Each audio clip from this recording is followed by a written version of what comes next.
So if you want to change the world, start off by making your bed. If you make your bed every morning, you will have accomplished the first task of the day. It will give you a small sense of pride, and it will encourage you to do another task, and another, and another. And by the end of the day, that one task completed will have turned into many tasks completed.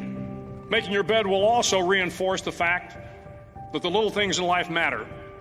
If you can't do the little things right, you'll never be able to do the big things right. And if by chance you have a miserable day, you will come home to a bed that is made, that you made. And a made bed gives you encouragement that tomorrow will be better. To pass SEAL training, there are a series of long swims that must be completed. One is the night swim. Before the swim, the instructors joyfully brief the students on all the species of sharks that inhabit the waters off San Clemente.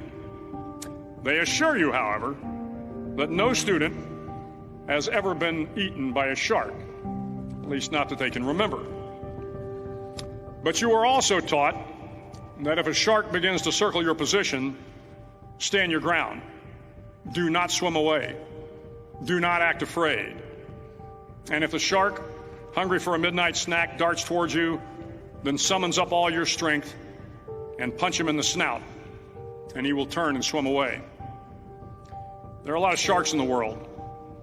If you hope to complete the swim, you will have to deal with them.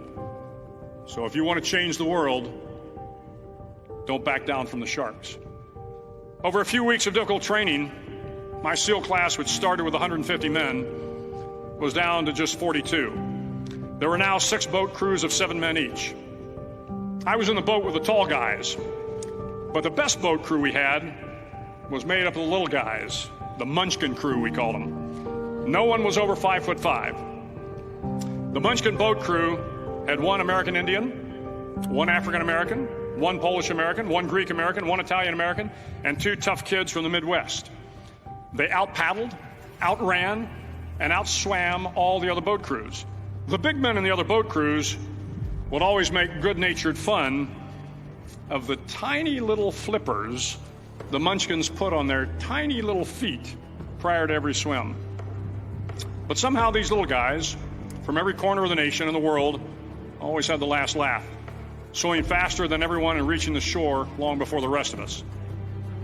SEAL training was a great equalizer. Nothing mattered but your will to succeed, not your color, not your ethnic background, not your education, not your social status. If you want to change the world, measure a person by the size of their heart, not by the size of their flippers. The 9th week of training is referred to as Hell Week. It is 6 days of no sleep, constant physical and mental harassment, and 1 special day at the Mud Flats. The Mud Flats are an area between San Diego and Tijuana where the water runs off and creates the Tijuana Sloughs, a swampy patch of terrain where the mud will engulf you. It is on Wednesday of Hell Week that you paddle down to the Mud Flats and spend the next 15 hours trying to survive the freezing cold, the howling wind, and the incessant pressure to quit from the instructors. As the sun began to set that Wednesday evening, my training class, having committed some egregious infraction of the rules, was ordered into the mud. The mud consumed each man till there was nothing visible but our heads. The instructors told us we could leave the mud if only 5 men would quit. Only 5 men, just 5 men, and we could get out of the oppressive cold. Looking around the mud flat, it was apparent that some students were about to give up. It was still over 8 hours till the sun came up. 8 more hours of bone-chilling cold. The chattering teeth and the shivering moans of the trainees were so loud, it was hard to hear anything. And then one voice began to echo through the night. One voice raised in song. The song was terribly out of tune, but sung with great enthusiasm.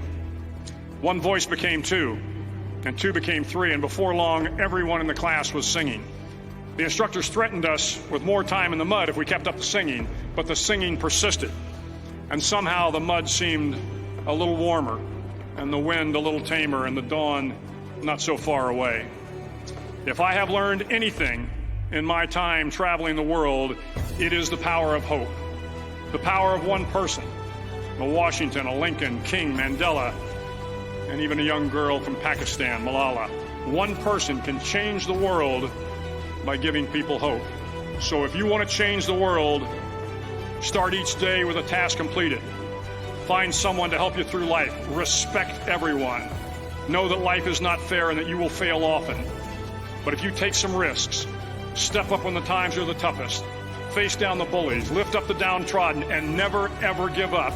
If you do these things, the next generation and the generations that follow will live in a world far better than the one we have today. And what started here will indeed have changed the world for the better.